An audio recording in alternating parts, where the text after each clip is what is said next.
He was born as a result of incredible prayers of the Prophet ﷺ and incredible curses of his enemy. ए फजले उमर तेरे औसाफे करीमाना. Hazrat Mirza Bashiruddin Mahmud Ahmad radiyallahu anh, born in 1889, defied odds. Despite poor health and limited education, he rose to lead a global movement, fulfilling a prophecy of greatness. At 25, he inherited a community depleted of resources and key figures. What challenges did he face? What insights can we gain about his character and leadership style? To delve into these questions, let's take a closer look at Hazrat Muslim radiyallahu anhu's remarkable life. ए फजले उमर तेरे.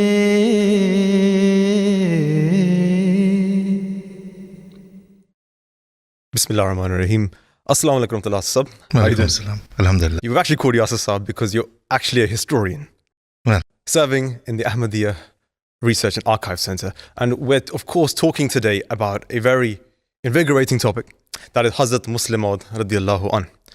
And we know that Hazrat Muslim, growing up, I learned a lot about Hazrat Muslim through Muslim days, speeches, and I think one of the easiest things that I remember is that growing up, Hazrat Muslim radiallahu anhu, we're always told that he didn't have the greatest education, he didn't have the best medical record, so to speak.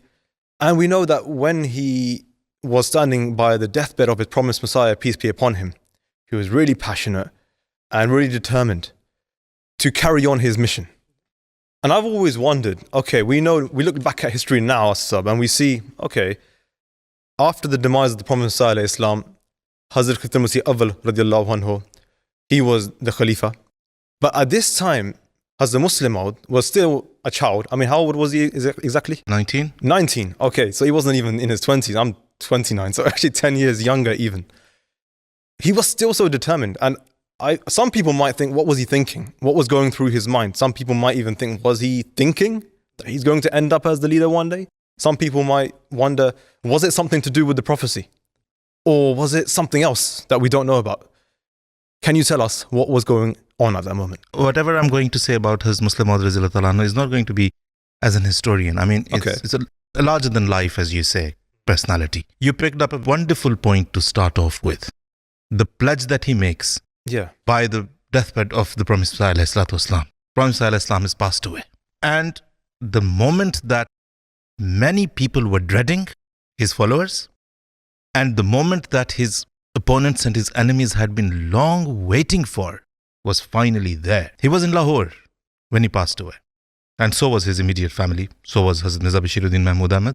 Now there's so much going on, because there was this kind of an expectation or an anticipation in the opponents that as soon as Mirza Saab dies, his movement is going to die with him.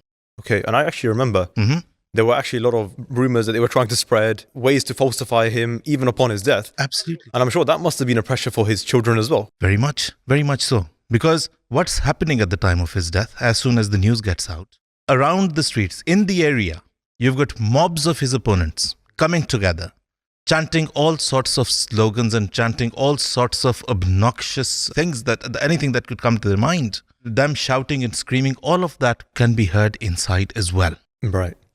That, oh, Mirza is dead, and so is his movement. So it's not about a pledge. I mean, it's the context.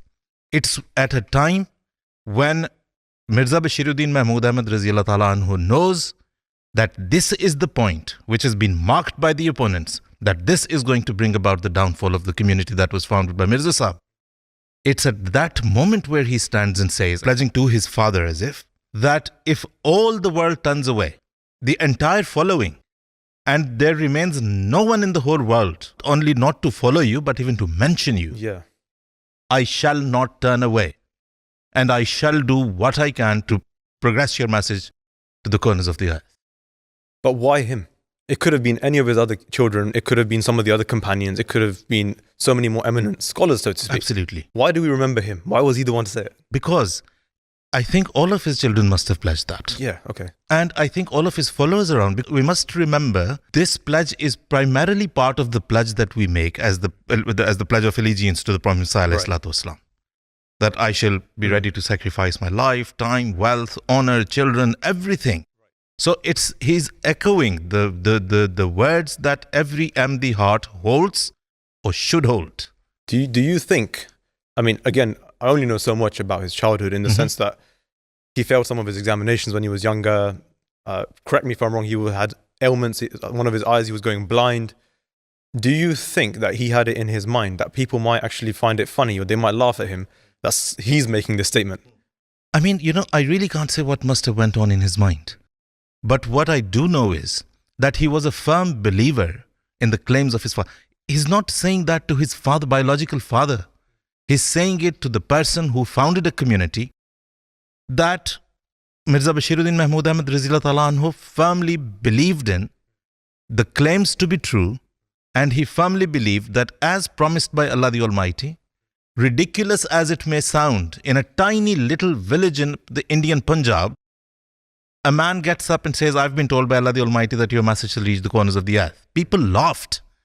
But then this child believed that it is going to happen, and believed that he is going to see it happen, and believed that he is going to make it happen. We must remember that he was born in strange circumstances. He was born as a result of incredible prayers of the Prophet ﷺ and incredible curses of his enemy. What do you mean? Because when the Prophet ﷺ prophesied that Allah the Almighty has told me that he will give me a son, Lekram was there to make another prophecy, saying that not that Mirza will never have a son, not even a toad will be born to Mirza's household. Wow, okay. From his wife. So we must bear this in mind. The Prophet ﷺ, when he sees his child, he knows that this child has been given to me through divine promises. Right. So it's such a... So you've got this divine promise. Right. You've got this child who's now growing up, past his teens slowly, taught us about his education. Maybe it's not so great. Health isn't so great. Someone could wonder, there's a lot of entrepreneurs nowadays, successful people, even I could think of a few off the top of my head, who perhaps here in the UK, let's talk about it, they don't have a GCSE, they don't have any kind of secondary education. Now they're earning six figures, for example. And they'll talk about it, look at me, how I made it. It's actually something that they boast about. Absolutely. What makes Hazrat Muslim Maud so unique in that regard that we talk about this in that way? With these entrepreneurs, we must bear in mind, they're not taking somebody's legacy forward. It's their business or enterprise or whatever it is that they're going to start. And then, go with it, whatever way it goes. But Hazrat Mirza Bashiruddin Mahmud Ahmad Raziyallahu Anhu, what he has before him is a huge intellectual revolution, right? And it's an evangelical movement. It's all about proselytizing because he's there to get the message across to the corners of the earth. Right. And that child, with no formal education, with no hope of getting into any formal education, frail health, right? And all sorts of, and at that moment when he makes that pledge, his mother has just told him that your house is empty. Your father has not left any worldly material for us behind or wealth. So don't you worry.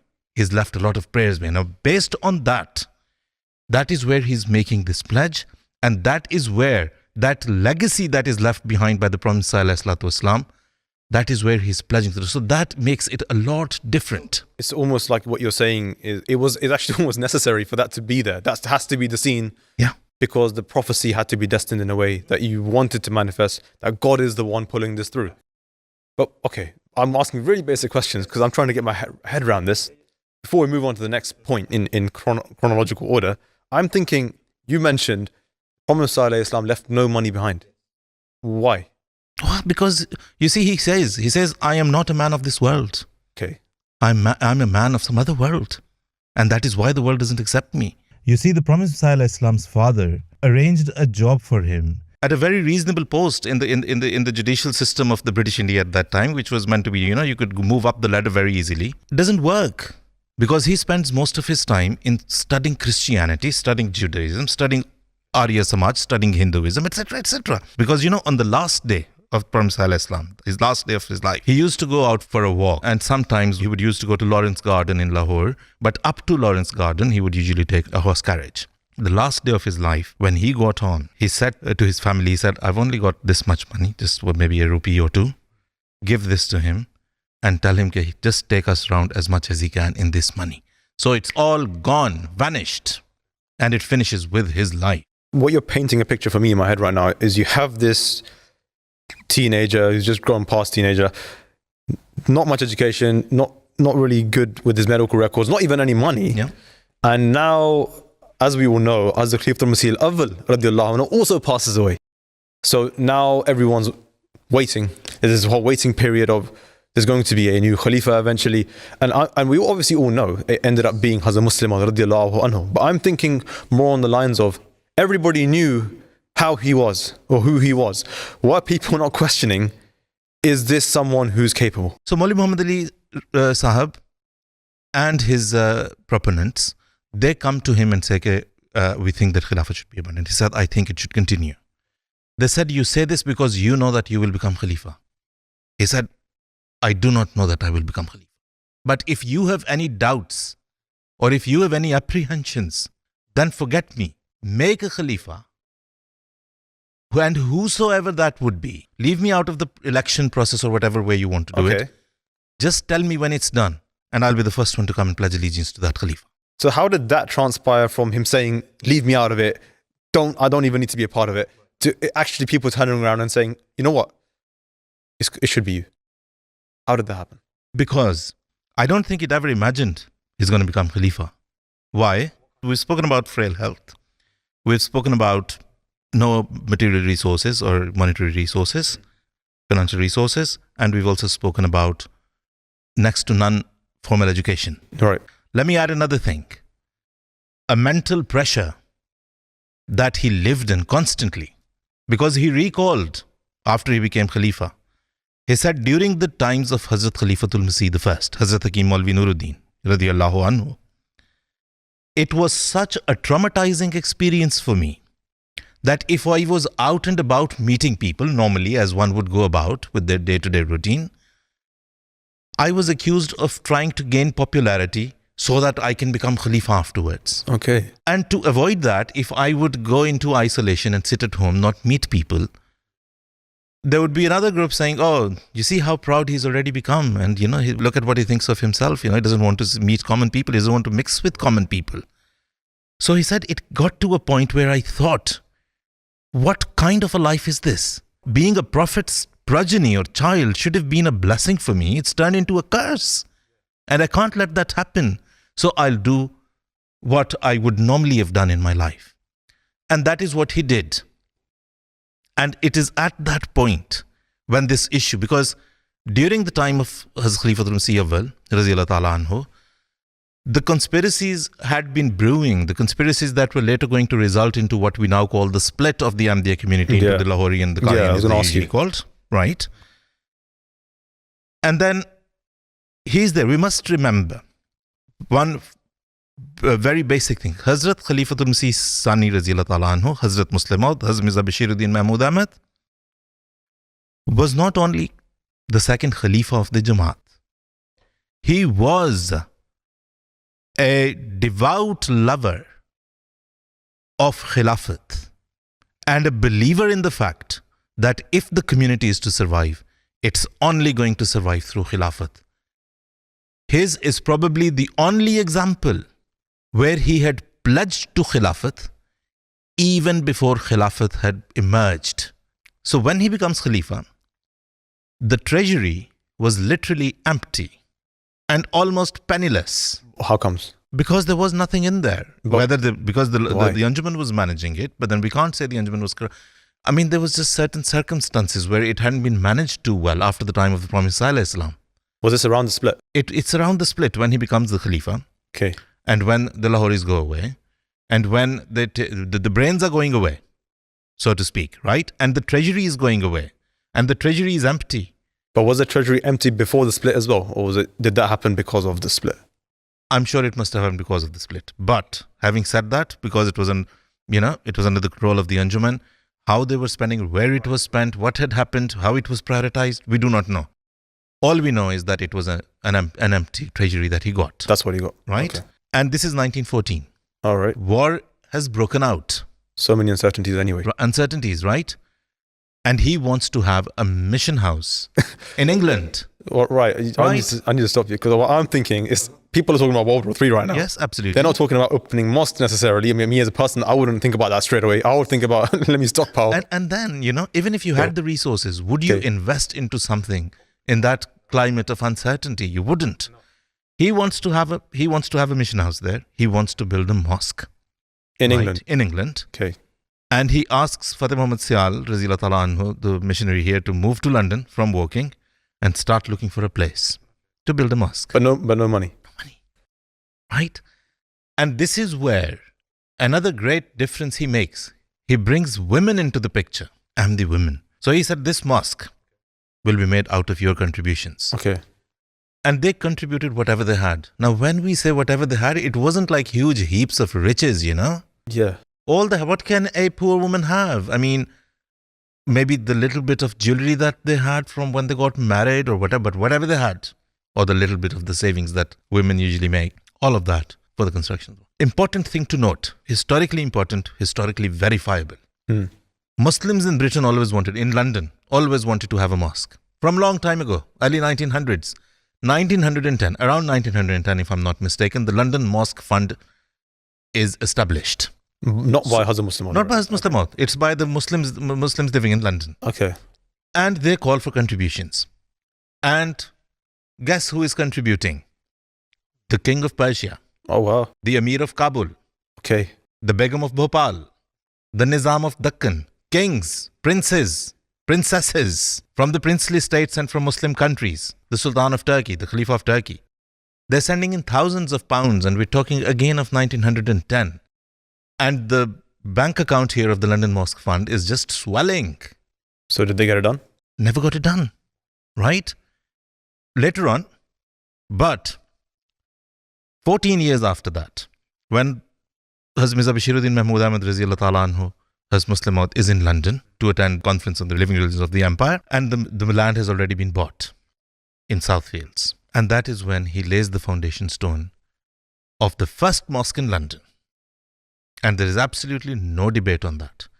Those thousands of pounds given by kings and princes and princesses sat in the bank account, idle, right? And then this Khalifa of the Ahmadiyya Jamaat, Hazrat Musleh Maud, with the meager collections that he had, comes here, lays the foundation stone, and in 2 years' time the mosque is ready. And the mosque turns into the hub of not only Ahmadi activity, but for Muslim activity. But I see that, okay, you can ask people once, hey, give everything you have. Right. Kind of almost like a Hazrat Abu Bakr and Hazrat Umar radiallahu anhu scenario where it's like, hey, let me bring everything I have. And you put that into a masjid, London mosque. Yeah. But then he's also got other institutes to run, missions to run, some colleges, some schools that I've heard about. What else can he keep going back to those people? What's he doing? How is he getting this to work? The people from the outside of the Jamaat, outside of Islam, I mean, the people that I get to meet, friends, professors, etc., all of them say that we can understand everything of your community. What we can't understand is how are you running this television channel? And one of the Israeli professors once, were having lunch, and he said, I'm from Israel, and he's done thorough research on the Ahmadiyya Muslim community. And he said, the one thing that I fail to understand, because I've seen, because people say, oh, these British agents or Israeli agents or this. He said, I've done enough research to testify the fact there is no British aid or Israeli aid. Okay. I was going to ask you that because all these madrasas and these colleges that were kind of brought about into existence or reinvigorated in his time, did he get support from the government? Did he ask other people? I'm just trying to figure out what he did. What was his process? That Al-Fazl, how does it start? We now still not too far from the time when his mother told him, don't be worried looking at an empty house. So he wants to start a newspaper to uphold the message of the Promised Messiah. But he's got no money. Has got no money. Goes to his wife, Nasir, Mahmuda Begum, radiallahu anha, and asks her, whether she can help, or maybe she sensed, I think that's how it went. She sensed his desire and the need that he felt for it. And she went in and she brought her jewelry and she said, you can sell this and whatever you get, you can invest that into the newspaper. That's how Al-Fadl started? That is how Al-Fadl started. Okay. He starts an Anjuman Tashizul Azhan. What's that? Tashizul Azhan meaning testing the minds, making them, cultivating minds. What is that? That is all about writing and speaking. Because under that, and this is 1906, so he's only 17. So when he writes in there, he just surprises everyone. So it's a young boy of 17 years of age. And the way he writes and the way it gets across the message and the way it's accepted and seen in the outside world even, it shocks people to see, what is this young boy doing? So Asa, I was actually going to ask you, because you're mentioning Tashizul Azan. I mean, nowadays, I can't really relate to that, because if I was to start a magazine today, maybe not so many people will read it or really bother about it too much. Maybe that's because it's not that much of a thing anymore to read magazines. But even then, I'm trying to figure out, there's a young child who's writing a magazine. How many people actually really thought that it was that big of a deal? Great. First of all, I think that anyone who read the contents never guessed that it was a child writing. So really? A child of 16, 17 years of age. Even if you go back to the early issues, you'll never be able to guess that this was a 16, 17-year-old child. So that was extraordinary. But you said that it was primarily for the Jamaat. But then how did it get out there? It would get out there. Let me tell you how. Today, I mean, you know more than anybody else, Qamar, that if you maybe start a Twitter account these days or an Instagram account, and if it's really different, it does stand out, right? Although in the abyss, I mean, it's really, really hard, but yes, it does. It gets noticed. But we're talking of a time when Muslims were in a deep slumber. The Hindus had realized that, the British were there to stay and they should adapt. The Muslims hadn't. The Muslims were just fighting for their own conventional ways of education and everything, and street preaching, munazara, etc. And writing still wasn't that much in fashion. Publishing magazines, there were magazines, but then this again takes us back to his early childhood. There are two things we must remember. When has Mirza Bashiruddin Mahmud Ahmad Anhu growing up as a child, like I said, we're going to come back to that. His father, the promised Messiah ﷺ, is sitting writing a manuscript of a book and is piling papers on the side.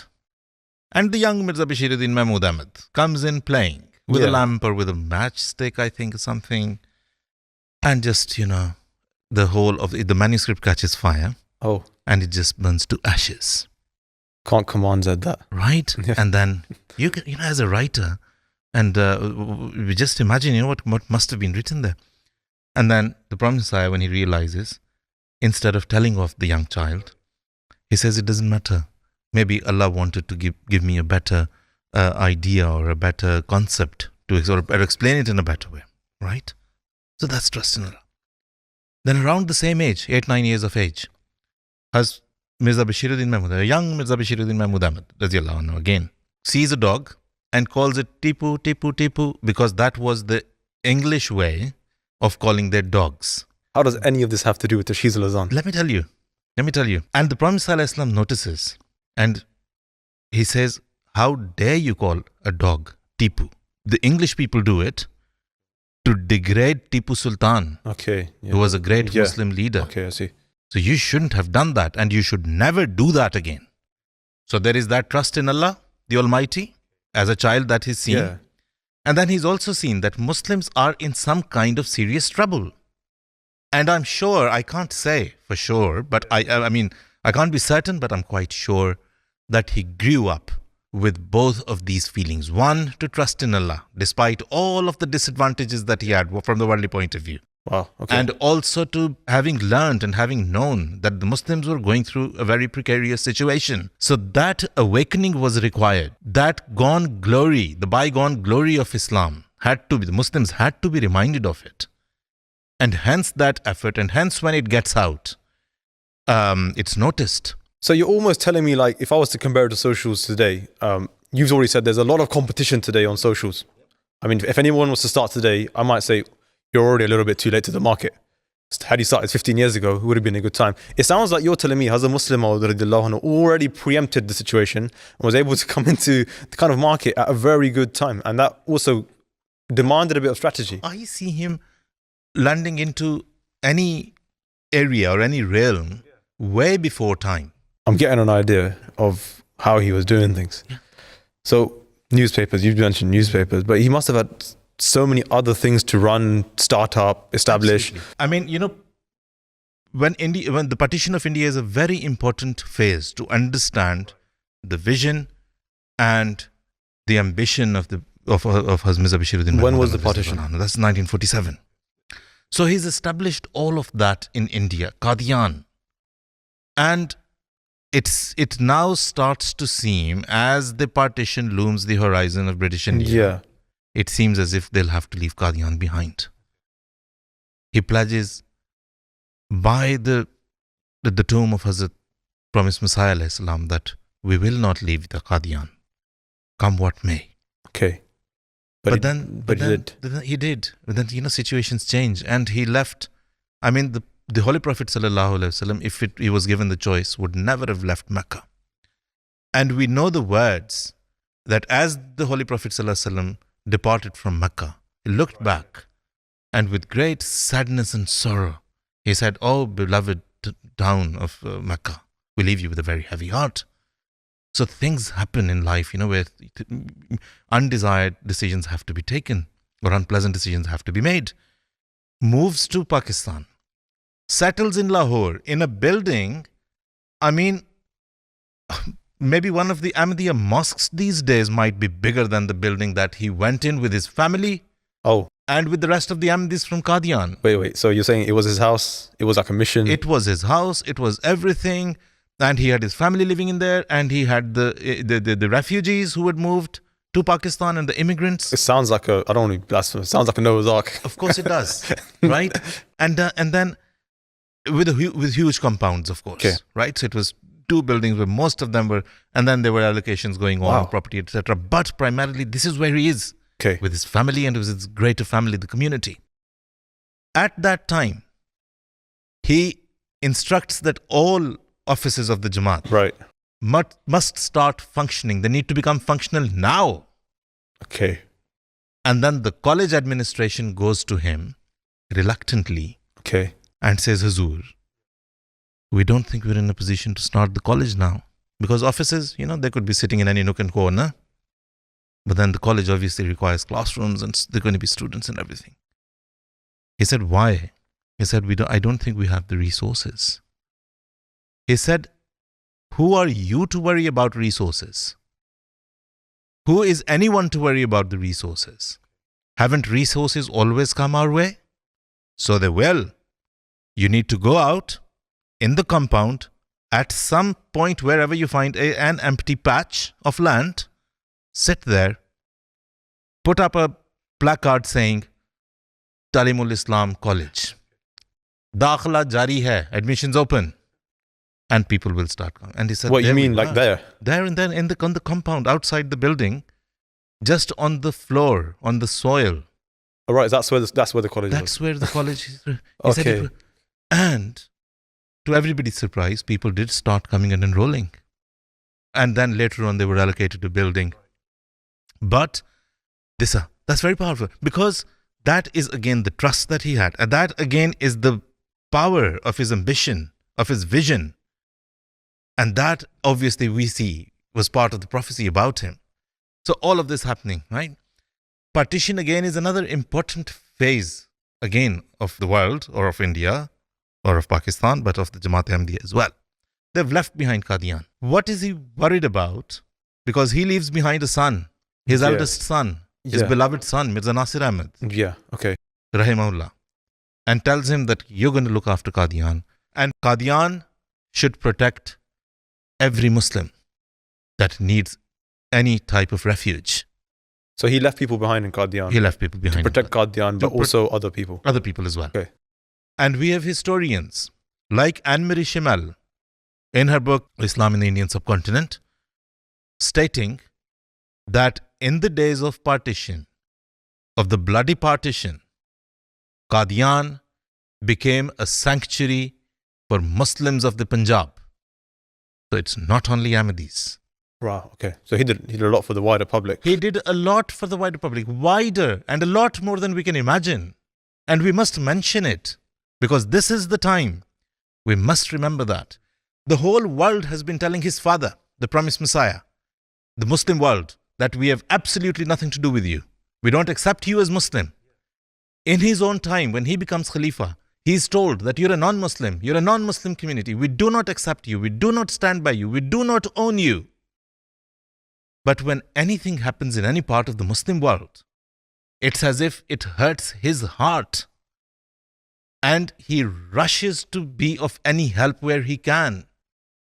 Be it the Kashmiri Muslims, where he raises funds from his community, just invests it into the campaigns that were going on for securing the rights of the Kashmiri Muslims. Saudi Arabia, the Middle East, the Muslim world as we call it. When the British started bailing out the Sharif of Mecca, started paying him stipends, and started sending weapons in, and fixed his monthly allowance, Hazrat Mirza Bashiruddin Mahmud Ahmad wrote to the Sharif of Mecca, you shouldn't accept these stipends. You shouldn't accept these bailouts because they will turn you into an economic slave. Yeah. And Arabia will become an economic slave of the West forever. He writes to Lord Chelmsford, the Viceroy of India, telling them that you must communicate to the British government, this isn't a very good thing to do. You're buying the Arab world for peanuts. Shouldn't do that. Contracts with the oil companies were going on. This is like 1920s, early 20s. He said, be very careful, be very wary, be very watchful when you sign away your land basically for these research projects that are coming in, because they'll grab control and authority of the oil fields, your wealth, and you'll become their slaves. Palestine, the strongest voice comes from Mirza Bashiruddin Mahmud Ahmad and Zafrullah Khan, Raziyallahu anhu. And then any issue that comes away. I want to mention here a part of the prophecy which is not very much mentioned. It says, "Wo dil ka halim hoga."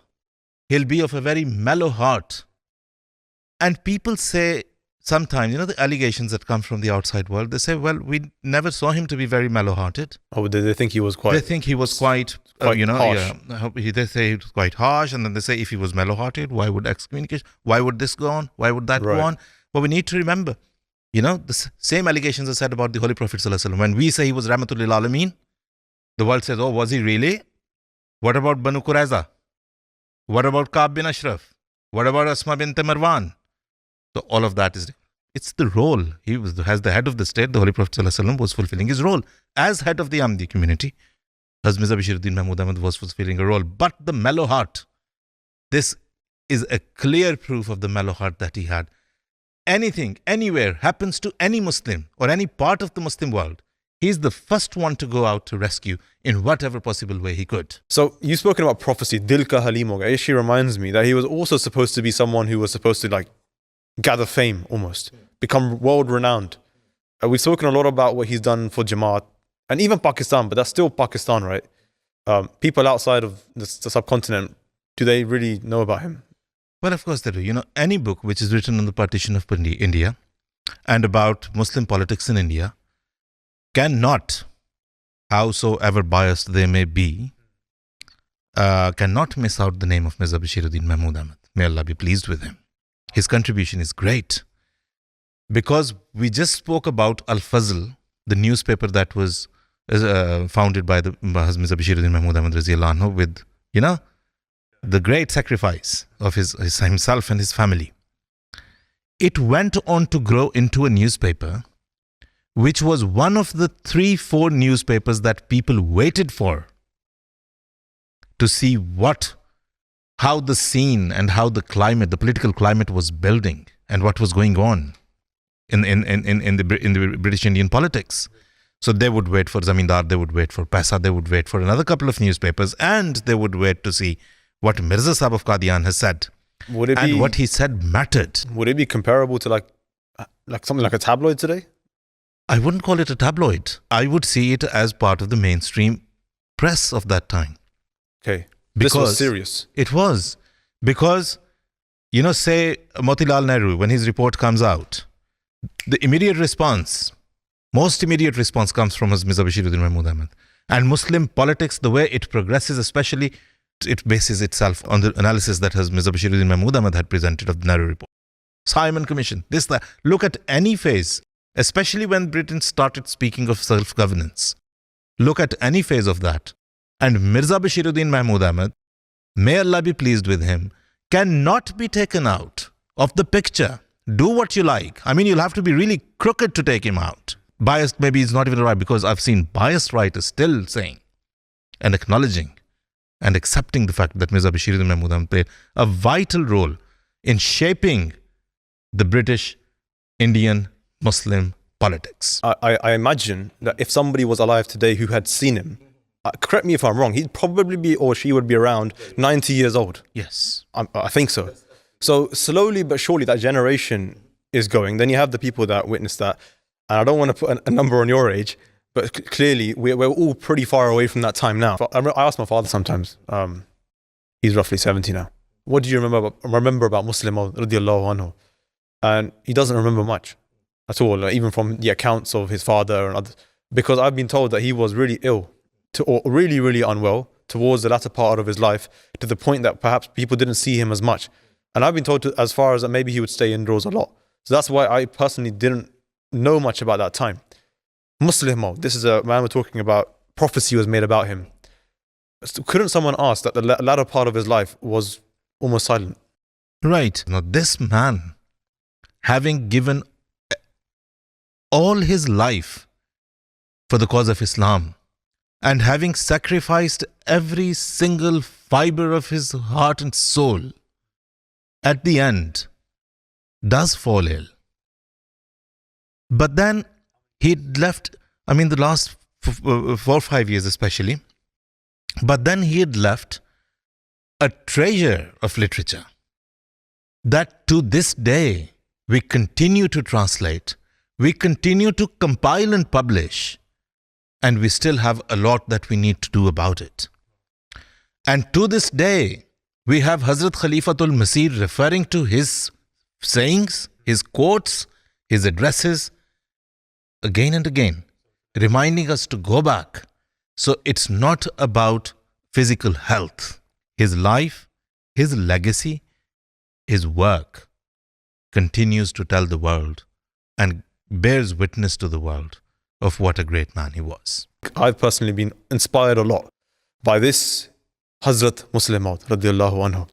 And inshallah, I think, as you said, His Holiness Hazrat Mirza Masroor Ahmad Ayyadahullah Ta'ala bin Sayyid Azil, he's also reigniting the words, the teachings of Hazrat Musleh Maud as well, and we should always strive to pay attention to that and listen to that.